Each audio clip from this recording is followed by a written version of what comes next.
सात संगत जी, बड़े प्यार से कहना जी, धन निरंकार जी। सात संगत जी, दासी आप सभी के बीच एक विचार लेकर आई है। सात संगत, आशा है प्रवान करेंगे। सात संगत जी, अगर आप मेरे चैनल पर नए हैं तो चैनल को सब्सक्राइब करना ना भूलें और साथ ही कमेंट बॉक्स में धन निरंकार जी जरूर लिखें। सात संगत जी, बड़े प्यार से कहना धन निरंकार जी। सात संगत जी, बहुत समय पहले की बात है। एक शांत और सरल जीवन जीता हुआ गांव अचानक बाढ़ की विनाशकारी चपेट में आ गया। सात संगत, खेतों में लहराती फसलें, बच्चों की खिलखिलाहट और बूढ़ों की कहानियों से भरा। सात संगत, वो गांव अब एक उदासी भरे सन्नाटे में डूब चुका था। मिट्टी की कच्ची दीवारें पानी के बहाव में बह गई। सात संगत, जमीन, जानवर, अनाज सब कुछ जैसे बह गई। सात संगत, उसी गांव में रहता था सात संगत रुद्र, एक सीधा साधा सात संगत 14 साल का लड़का। उसका परिवार बहुत गरीब था। कच्चे घर में, सीमित खेत में और मेहनत के सहारे जीने वाला परिवार। सात संगत, लेकिन बाढ़ की उस रात ने सब कुछ बदल दिया। सात संगत, उसके माँ बाप, जिनकी पूरी दुनिया थी, वो बाढ़ के बहाव में समा गए। सात संगत, वो रुद्र अकेला था, सिर्फ शरीर नहीं बल्कि आत्मा से भी। सात संगत, ना घर रहा, ना खेत। सात संगत, ना माँ की गोद रही, ना बाप का कंधा और ना ही अब कोई था। सात संगत, जिसे वो अपना कह सके। गांव की गलियों में अब रुद्र अकेले भटकता था। सात संगत, लोग अपने अपने नुकसान समेटने में लगे थे। सात संगत, कोई भी उसकी ओर नहीं देखता था। भूख प्यास से बेहाल रुद्र किसी पेड़ के नीचे बैठा पड़ा था। सात संगत, जो कभी उसके पिता के मित्र रहते थे, वो कभी कभी उसे एक वक्त की रोटी थमा देते थे। सात संगत, मगर वो भी बहुत कम दिन बीतते गए। सात संगत, वो पीपल का पेड़ रुद्र का नया घर बन चुका था। वहीं सात संगत बैठा वो आसमान देखता, फिर धरती, फिर अपने खाली हाथ। सात संगत, वो सोचता, क्या मैं भी इस दुनिया के लिए बेगाना हो गया? क्या मेरी कहानी यहीं खत्म हो गई? एक दिन शाम का समय था। हल्की ठंडी हवा चल रही थी। सात संगत, गांव में बाढ़ का पानी सूखने लगा था। सात संगत जी फिर से अपने खेतों में लौटने लगे थे। खेतों में हल्की खड़खड़ाहट गूंज रही थी, मगर रुद्र का जीवन नहीं रुका था। पीपल के नीचे। सात संगत, तभी गांव की एक बुजुर्ग औरत, जिसे सब दादी अम्मा कहते थे, रुद्र के पास आकर बैठी।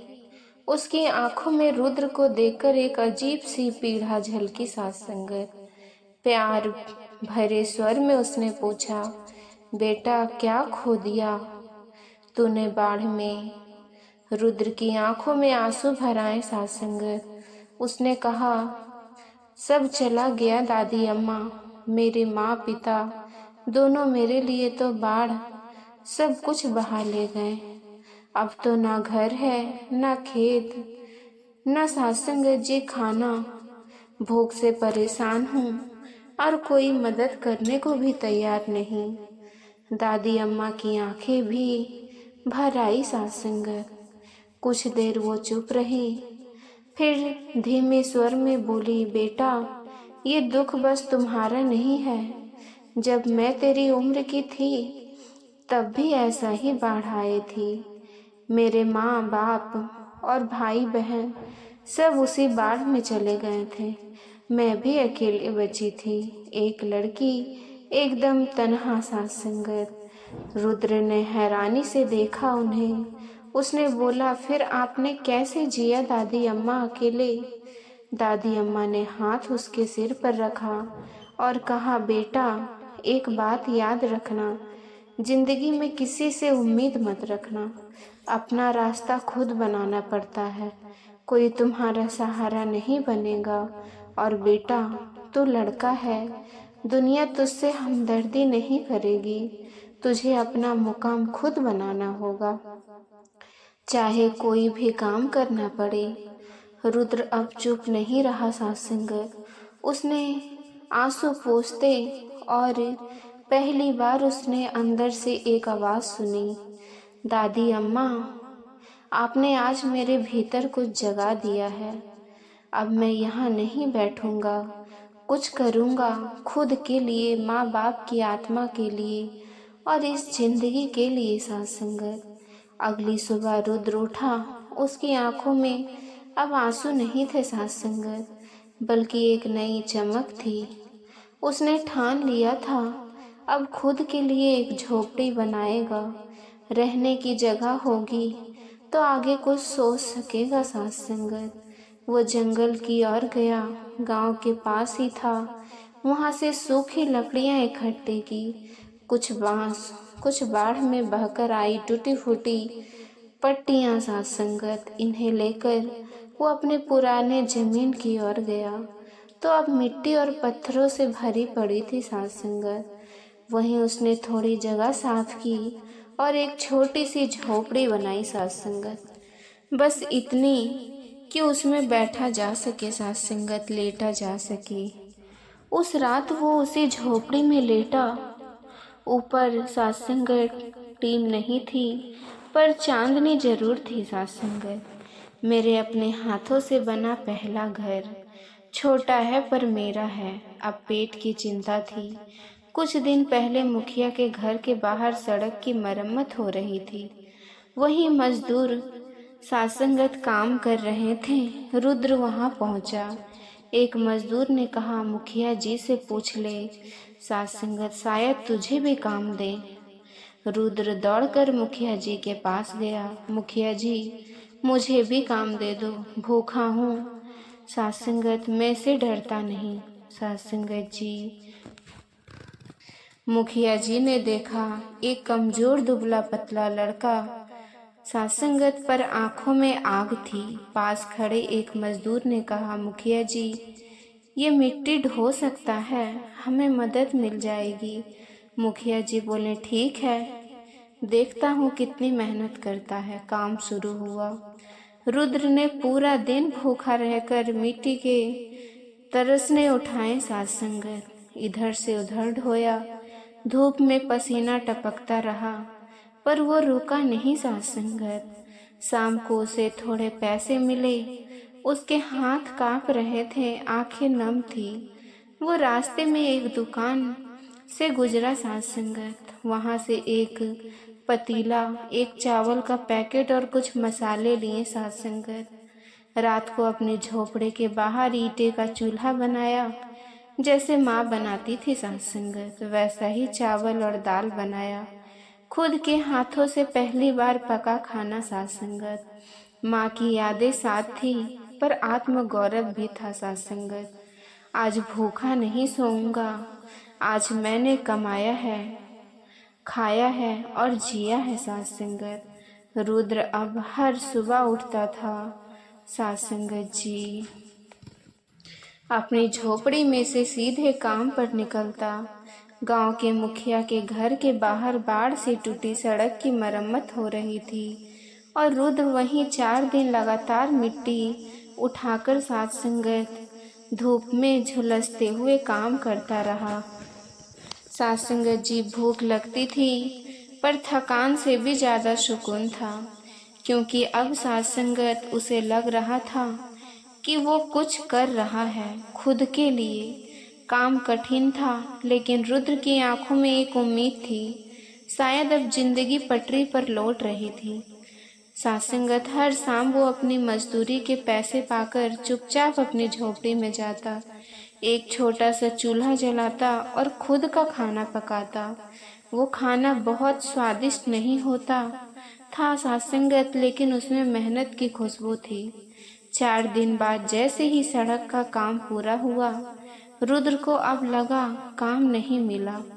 वो रोज सुबह खेतों की ओर निकल जाता, लोगों से पूछता कुछ काम है, पर हर बार वही जवाब। सासंगत अभी तो नहीं बेटा, बाढ़ के बाद सब अपने काम में लगे हैं।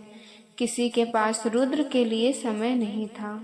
सात संगत पेट की आग से ढक उठी थी। सात संगत थकावट नहीं, अब दोबारा वही। सात संगत जी बेवशी आने लगी थी। शाम होने लगी। रुद्र पूरे गांव में काम की तलाश में भटकता रहा। वहां से वहां तक चलता। सात संगत बिना कुछ खाए प्यासे गले लगे थे। सात संगत उसका बदन जवाब देने लगा था। शाम को वो गांव की चौपाल की ओर गया, थका हुआ, निहाल। सात संगत तभी उसकी निगाह चौपाल के पास रुकी एक पुरानी सी बस पर पड़ी। सात संगत दरवाजे की खुले थे। सात संगत पर सात संगत जी उसमें गांव के कुछ पुरुष उतर रहे थे। साथ ही एक आदमी सबको सात संगत पैसे बांट रहा था। रुद्र हैरान था, धीरे से पास गया और एक आदमी से पूछा, भैया ये क्या हो रहा है? आदमी ने जवाब दिया, ये सब आज शहर से काम करके लौटे हैं। शहर में एक फैक्ट्री बन रही है सात संगत, वहाँ मजदूरी में ज़रूरत है। सात संगत ये आदमी ठेकेदार है, गांव से मजदूर ले जाता है, सुबह और शाम को लाकर पैसे भी देता है। रुद्र के अंदर जैसे कोई अलार्म बज गया। सात संगत उसके चेहरे पर रोशनी लौट आई। तो अब मुझे रास्ता मिल गया। वो सीधा उस ठेकेदार के पास गया और हाथ जोड़कर बोला, भैया जी मुझे भी ले चलिए, मैं काम करना चाहता हूँ, मजदूरी चाहिए, भूखा हूँ। ठेकेदार ने उसे ऊपर से नीचे देखा। अरे तू तो बच्चा है, ये काम तुझसे नहीं होगा। रुद्र की आंखों में जिद थी, बिनती नहीं। सात संगत वो बोला, मैं छोटा हो सकता हूँ लेकिन मेहनत बड़ी करूँगा। मेरे गांव में काम किया है, बस एक मौका दीजिए। ठेकेदार थोड़ी देर सोचता रहा। सात संगत फिर बस में बैठे एक मजदूर से बोला, आज 3 मजदूर कम है, चलो इसको ले चलते हैं। पर सुन लड़के, छुट्टी नहीं मिलेगी, रोज सुबह काम और शाम को वापसी। रुद्र ने मुस्कुराकर कहा, मंजूर है भैया, मैं मेहनत करने से ही जा रहा हूँ। अगली सुबह रुद्र ने पुराने सात संगत मैले कुचैले कपड़े पहने, पैरों में टूटी हुई चप्पल थी, लेकिन चाल में आत्मविश्वास था। सात संगत वो चौपाल पहुंचा और बस का इंतजार करने लगा। जैसे ही बस आई वही ठेकेदार उतरा। पुराने मजदूर बस में चढ़े। अब रुद्र भी आगे बढ़ा। ठेकेदार ने फिर से उसकी ओर देखा। नाम क्या है तेरा? रुद्र, उसने कहा। सात संगत ठीक है रुद्र, चल जा। बस चली। सात संगत रुद्र ने खिड़की वाली सीट ली। पहली बार वो गांव की सीमाओं से बाहर निकल रहा था। खिड़की से बाहर झांकते हुए वो देख रहा था हरे भरे खेत, धीरे धीरे बदलता परिदृश्य। सात संगत फिर शहर की भीड़, ट्रैफिक, ऊंची इमारतें, फैक्ट्री के आसपास का शोर। सात संगत उसकी आंखें बस कुछ पहली बार देख रही थी, लेकिन उसमें डर नहीं था, बस जिज्ञासा थी। सात संगत बस जैसे ही शहर के बाहर पहुंची, रुद्र की आंखों में चमक आ गई। वो अब तक सिर्फ गांव की गलियों और खेतों की हरियालियों में ही रहा था, लेकिन यहाँ ऊंची इमारतें, धूल, मशीनें की गड़गड़ाहट और हर तरफ लोग काम में लगे हुए थे। सात संगत बस एक मैदान में सात संगत रुकी, जहाँ पर एक बड़ी फैक्ट्री का निर्माण चल रहा था। रुद्र ने देखा कोई मजदूर ईंट ढो रहा है। सात संगत कोई सीमेंट की बोरियां, कोई सरिया काट रहा है, तो कोई दीवार खड़ी कर रहा है। सात संगत ये उसका पहला काम का मैदान था। ठेकेदार ने सभी मजदूरों को काम पर लगाया। सात संगत रुद्र को देखा और कहा, तू नया है इसीलिए आज हल्का काम कर, मिट्टी के उठाने और यहाँ से वहाँ गिरा दे। सात संगत रुद्र बोला, जी साहब मैं कर लूँगा, पूरा दिन रुद्र ने बिना रुके मिट्टी ढोई। धूप थी, गर्मी थी, मगर रुद्र के मन में एक आग जल रही थी साथ संगत। शाम को सभी मजदूरों को बस में बिठाया और गांव वापस ले गया साथ संगत। ठेकेदार सबको मजदूरी बांट रहा था। रुद्र को सबसे कम पैसे मिले साथ संगत। उसने धीरे से पूछा, भैया मुझे बाकी लोगों से कम क्यों? ठेकेदार बोला, क्योंकि तू नया है और तुझसे काम भी कम करवाया गया। रुद्र ने हाथ जोड़कर कहा, साहब मुझे कोई भी काम दे दो, मैं पैसे नहीं ज़्यादा मेहनत करना चाहता हूँ। साथ संगत जी, ठेकेदार उसकी आंखों में देखता रहा और कल देखता हूँ क्या कर सकता है। अगले दिन रुद्र की चौपाल आया, बस में बैठा और फैक्ट्री पहुँचा साथ संगत। उस दिन रुद्र को ठेकेदार ने पूरी मजदूरी की तरह काम दिया साथ संगत। उस रुद्र को ठेकेदार ने पूरे मजदूरों की तरह काम दिया। ईंट उठानी थी, सरिया ले जाना था, मिट्टी का गारा बनाना था साथ संगत, और सबसे कठिन सीमेंट की बोरियां सर पर उठाकर ले जाना था। रुद्र ने बिना एक बार भी शिकायत किए हर काम को पूरी लगन से किया साथ संगत। उसने नजरें झुका ली, सिर्फ काम में लगा रहा। शाम को जब ठेकेदार ने सबको पैसे दिए तो साथ संगत रुद्र को देखकर बोला, शाबाश बेटा, आज तूने खुद को साबित कर दिया, तू सच में मजदूरी करने आया है, भीख मांगने नहीं। ऐसे ही करता रहा तो एक दिन बहुत आगे जाएगा। रुद्र के होंठ कांप गए साथ संगत।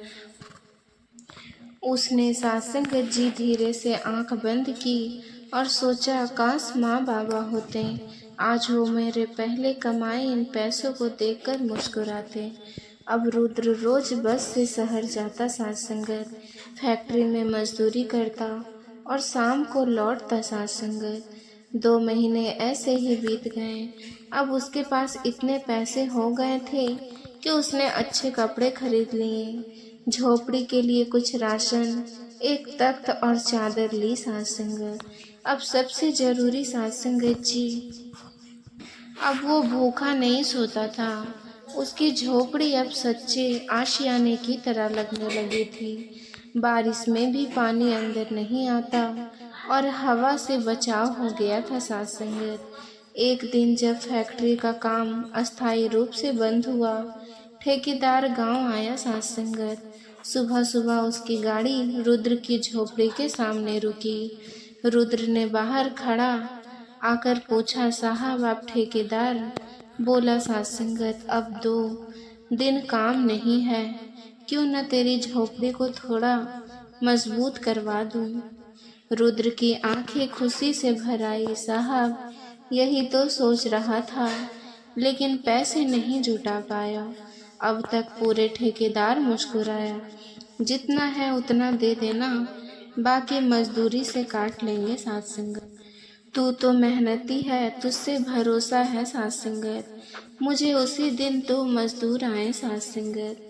टीन की चादर, ईंटें और मिट्टी लेकर उन्होंने दीवारें खड़ी की, छप्पर की जगह टीन की छत लगाई साथ संगत। ठेकेदार खुद एक चारपाई और गड्ढा लेकर आया साथ संगत। रुद्र को जैसे सपना सच होते दिखा। अब यह झोपड़ी नहीं मेरा घर है।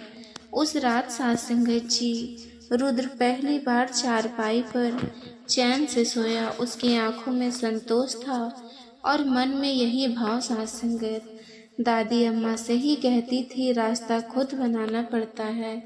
अब रुद्र को कोई डर नहीं था। बारिश का, ठंडी रातें का साथ संगत, भूख का, पर मन में एक सवाल उठने लगा था, क्या मैं बस इतना ही कर पाऊंगा? क्या मैं जिंदगी भर मजदूरी ही करूंगा?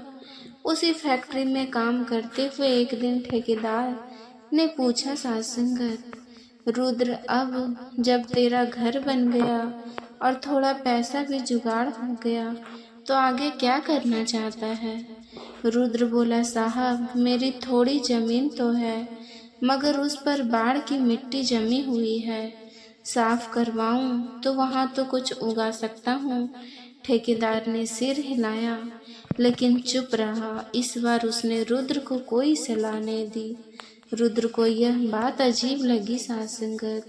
वो रात भर सोचता रहा, साहब तो हमेशा तारीफ करते थे, अब चुप क्यों हैं? अगली सुबह उसने खुद जाकर ठेकेदार से पूछा, साहब क्या मेरी बात गलती थी?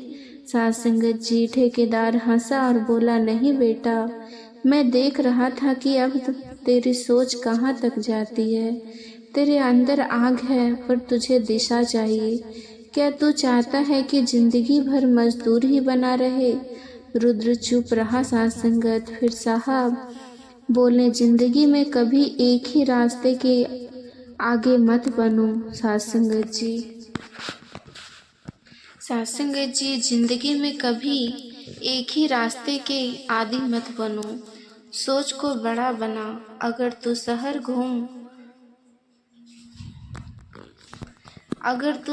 घूम देख कैसे काम करते हैं, कैसे पैसे कमाते हैं।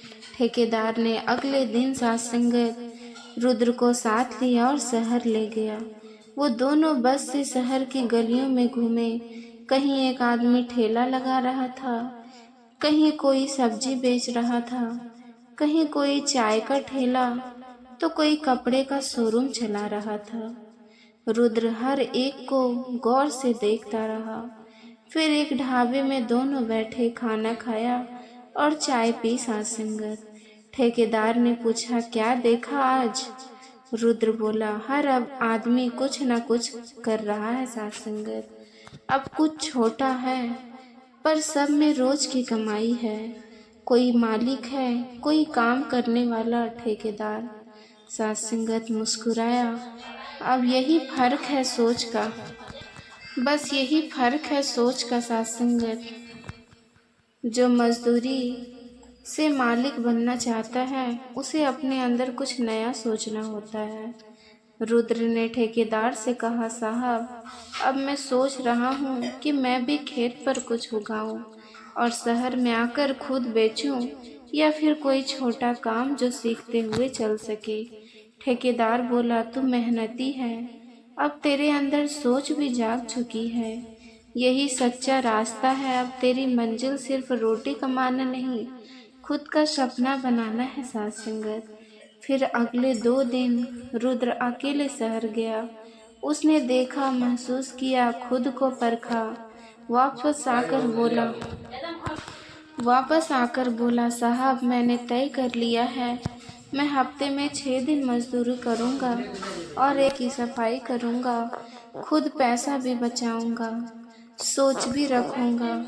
ठेकेदार मुस्कुराया, शाबाश, यही तो सुनना चाहता था। अब तेरी मंजिल साफ है और रास्ता तूने खुद बना लिया।